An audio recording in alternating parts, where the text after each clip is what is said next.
Gave my non-binary daughter freedom with pronouns, but now she's pregnant and demanding I raise her baby. I'm at a loss. My daughter came to me at 16 and said she was non-binary, but only sometimes. Like, some days she would feel more male than female and some days she would feel like neither. She wanted me to ask her every day what day it was and then refer to her as that pronoun of the day.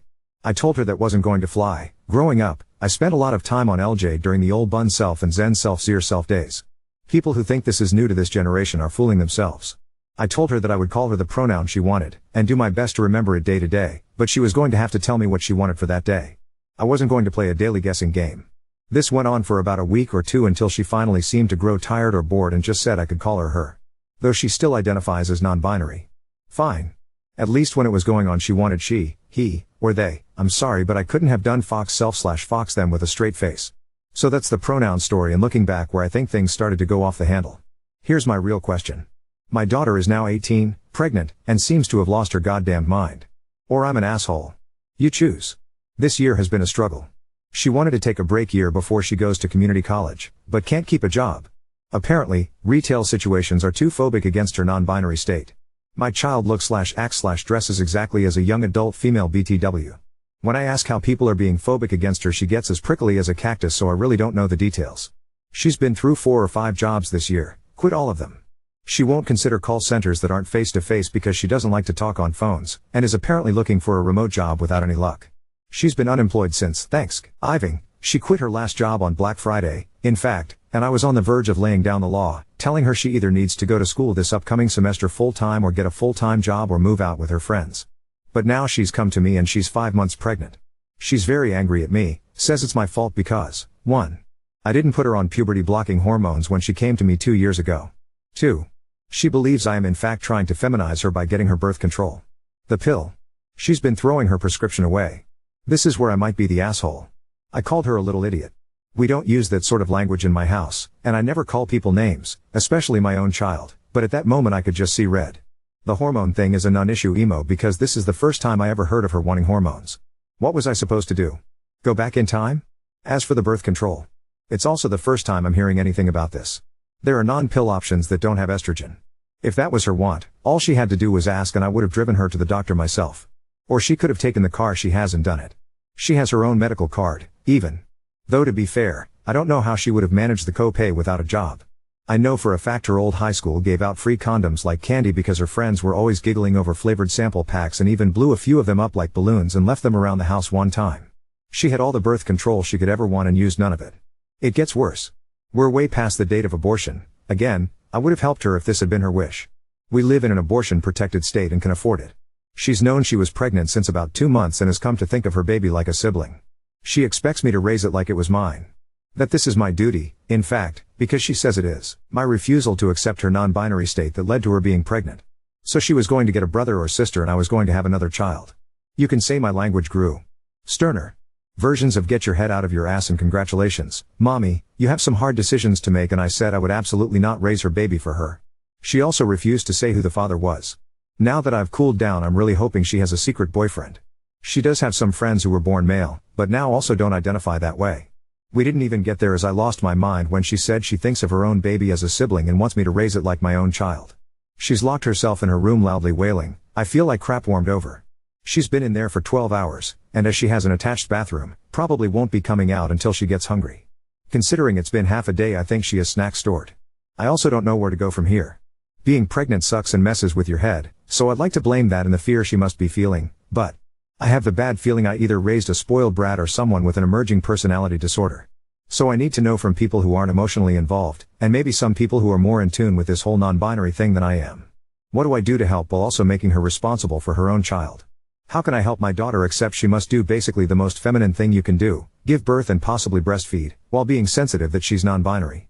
Am I just a big asshole here? Typing all this out it feels like my daughter is lost in crazy town. I'm still not raising her baby but at what point do I drag a legal adult to the hospital? I told her she needs to work out details if she wants to adopt with the father, and she was welcome back home when she had a plan in place. It was short because I heard her on the WA out. I think she just meant to leave without saying anything. Thank you for your kind comments and advice, Reddit. I'm going to sleep. First update 5 months ago in r/Ada. Hi, this is an update to this post. Long story short, my 18-year-old NB daughter wanted me to raise her baby, and she told me she thinks the baby is her sibling.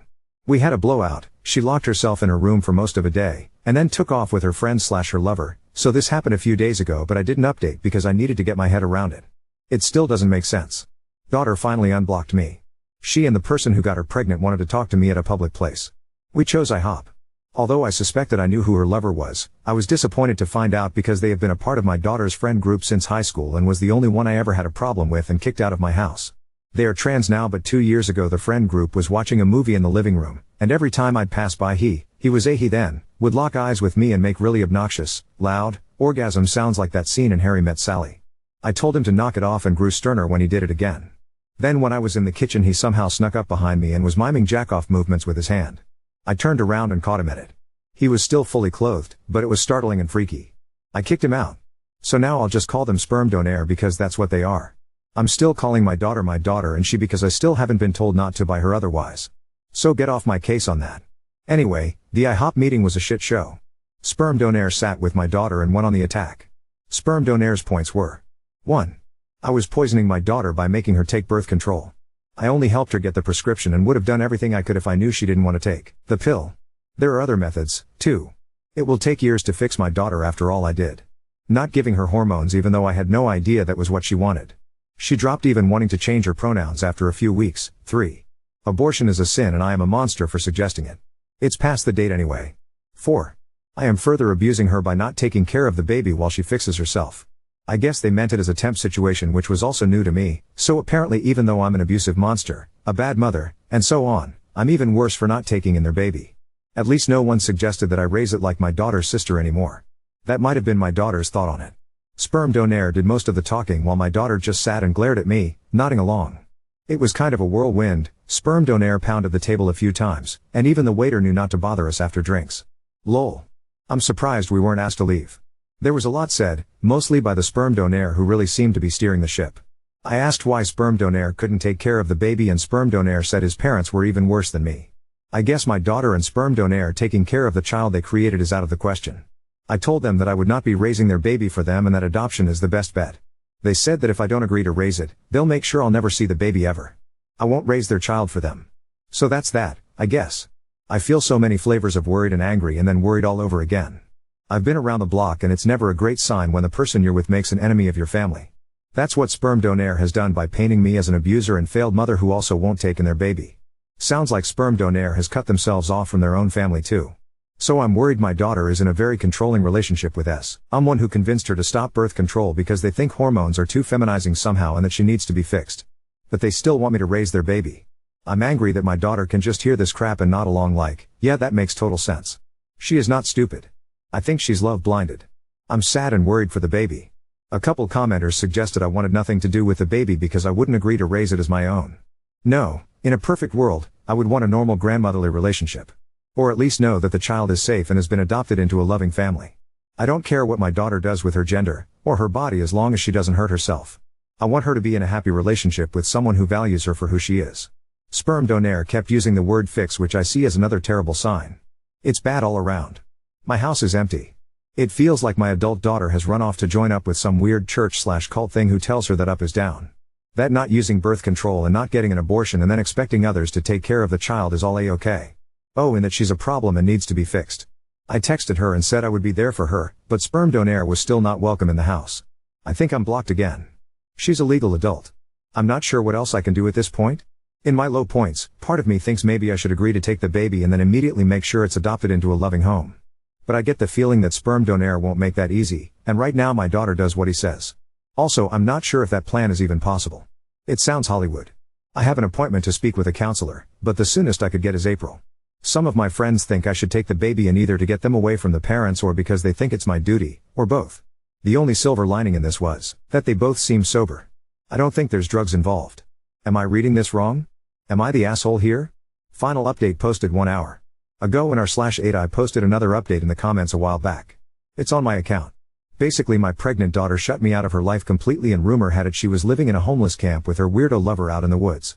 It's a huge place and me and friends searched a few times but weren't able to find her. It's also dangerous because there aren't laws out there and the homeless shoot at ATV riders and hikers and send dogs after people who come too close to what they consider their territory. To be clear, I don't think my daughter was part of that group. The camp is huge and full of meth addicts, sex traffickers, and drug labs. Anyway, the full story is in my account if you care. I did contact sperm donor's parents and they have all but disowned him after very much the same disturbing behavior I outlined earlier, only geared toward their younger siblings. So that sucks. Back to the new news. All this shook out a couple weeks ago, but I hesitated to post because of my own emotions and the fact I know Reddit will be all over my ass for the deep anger, shame, and disappointment I have for my daughter. I came home from grocery shopping to find a strange pregnant woman at my door. That woman used to be my daughter, but had changed so much she was like a stranger.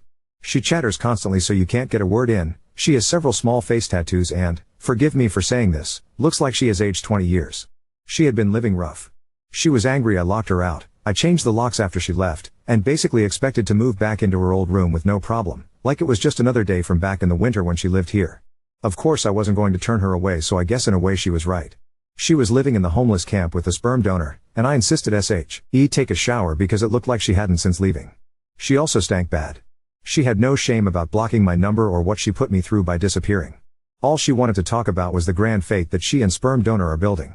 That they're building a community of new people, and she went on and on and on without mentioning the baby once. I don't know how anyone can stand them, but sperm donor has multiple partners and my daughter is one of them and is perfectly happy being his brood mare. The brood mare is my verbiage. Hers is much more royal. Frankly, based on what she overshared, sperm donor seems like a complete sex fiend. Finally I broke in and asked and she said she had been to the doctor regularly. That was a lie, found out later, and all is well with the baby. At this point I knew she had to be on drugs. If she was awake, she was talking, and none of what she said had an end or a point. Also, a lot was from Crazy Town. What I got from her was that, again, she and several other ladies, and men, somehow, were to carry the next generation of new people. Yes, the men. Yes, biological men. Sperm donor was sort of the middle of the wheel with the spokes, was how she described it. I've met him before and I'm surprised he was able to get one girlfriend, much less whatever grouping is going on now. Anyway, sometimes she said she wanted to keep the baby, though she wouldn't tell me a plan to take care of and house it. I think she expected to stay with me, and sometimes she wanted to adopt it out, but not for the good of the baby but to spread the new people. This part is going to upset the internet, but the new people are apparently without gender expectations and that was why she didn't know the baby's gender yet. Oh yeah, and also some of the wheel, her group, were empathic and they could communicate their feelings through the other world. As a houseguest, she was the absolute worst. It was like she had gone feral out in the camp, and clean up after herself to the point where she mostly did not even flush the toilet after using it. She ate everything, which was to expected, but never cleaned up after herself and kept asking is too mild of a word. She demanded for me to take her out to restaurants. I did a couple of times because I missed her and was trying to make a connection, but then once afterward took her to the store to get baby supplies, and she was weirdly detached. Sort of picked up the first thing she saw on the shelf and all the while it was yak about her true family of new people and their grand fate. Anyway, I finally got out of her that she expected the baby in mid-July, which put her outside the time frame she originally gave me. I had it on my calendar.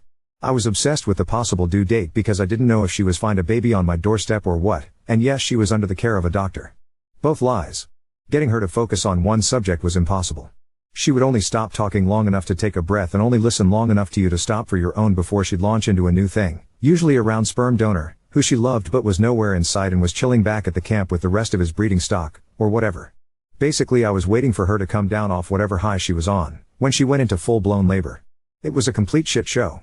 She was having pains but her water hadn't broken yet. At the hospital it came out that she had not been to the doctor once for the baby. There are programs in our state that cover pregnancies, so that put her at high risk, so she was admitted immediately. That's when the switch flipped and she became hateful against nurses and doctors. She said the worst things and they were absolute saints in return. She also had, delusions of grandeur and told them she was their queen and accused them of trying to punish her. It was so wild. I can't even describe the monster she became. So hateful. Racist, vicious, and the worst things you can say to people, she said them. She wasn't in hard labor yet, so it wasn't entirely the pain. I pulled one nurse aside and told her where she had been living and that I suspected drugs, though I hadn't caught her using yet. They were so professional and gave her painkillers that helped her mood. Not gonna lie, they doped her up because she was acting wild. Imagine my surprise when her blood work came out clean. I wasn't there for the birth because she didn't want me in the room with her, and heaven help me I was a little relieved because I was ashamed of her behavior, but I did talk to a social worker on staff to let them know everything I did. The lady was very nice but couldn't speculate officially on my daughter's mental state. I said she had to be bipolar or manic or something because her behavior was not normal, but she asked if she had threatened to kill herself or harm the baby and she hadn't. They can't step in until there's a threat. Miraculously, the child was born at a good weight and healthy, and not addicted. I don't want to give too much info on them because the internet is forever and one day they may search for their own past. My daughter lucked out big time and had a normal delivery as things went. She didn't give sperm donor's name out as the father, though I did to the social worker. They can't be put on the birth certificate on my word. She up and left her baby that evening without officially checking out, without saying goodbye to me or her newborn. Because the hospital is a safe surrender point, she won't be charged for abandonment. CPS asked if I wanted to take the child and though it tore me up, I said no. There are a lot of reasons for why. A big one is I don't want to be held hostage to my daughter's whims, and especially sperm donor. I don't want to be on the hook for more children which are likely coming. Also look at my daughter. I did my best and SHE still turned out this way. Maybe I shouldn't try again. I know getting a new family is almost the best thing that could have happened for the baby even with problems with the foster system. It has to be better than the camp. But I feel like dog shit about it even now. I also suspect they'll have a sibling soon as my daughter can arrange it. I know my daughter is not well. I know she's in a cult and probably in danger and also probably an abuser herself, based on the stories she casually dropped about other members. She is also a selfish liar and it is luck or the grace of God or what have you that her baby was born healthy. She is rolling the dice on her life and the life of her future children. She's sick and under a sex fiend's control and now thinks she has magic thought powers, but she has some responsibility in this, too. All the rest of the transgender stuff with her lover, and if she is NB or not from the past doesn't matter. She's an adult and is making some bad choices. It's hard for me to type out, but the way she treated the hospital staff was so cruel. Seriously, I had to use a thesaurus to describe it because I can't even describe fully how bad it was. It showed me that whatever else, she thinks other people are below her. It's more than the mania. I'm just there to serve her, whenever she sees fit. She knew she would be giving birth soon, so she came home and expected me to take care of her. I did, of course, because she was 9 months pregnant. And the second she didn't have any more need of me, or the baby she had just given birth to, it was easy to take off again. I listened to her for days and she expressed no feelings of hope for the baby other than a vehicle to spread their movement. No worry about their future life, and no more comments on me raising them as a sibling. She made the choice to leave and go back to sperm donor's harem or wheel or whatever. Sick or not, I'm ashamed to have raised someone with these kinds of values. Mentally ill Opal aren't bad people, but she has gone beyond merely bad choices. I haven't totally written her off and she may come back to sanity, but since all indications are that I'm blocked again, I'm going to think long and hard about boundaries and possibly moving. I'm worried about one day finding a bunch of cultly weirdos on my porch. So that's it. I don't know what to do. It's not like I have the resources to pay someone to deprogram my daughter, and that sounds very Hollywood. I need a realistic goal. It's more than just a cult. She needs a checkup from the neck up and I don't have the legal standing to do anything. At least the baby is safe. That's the one bright spot.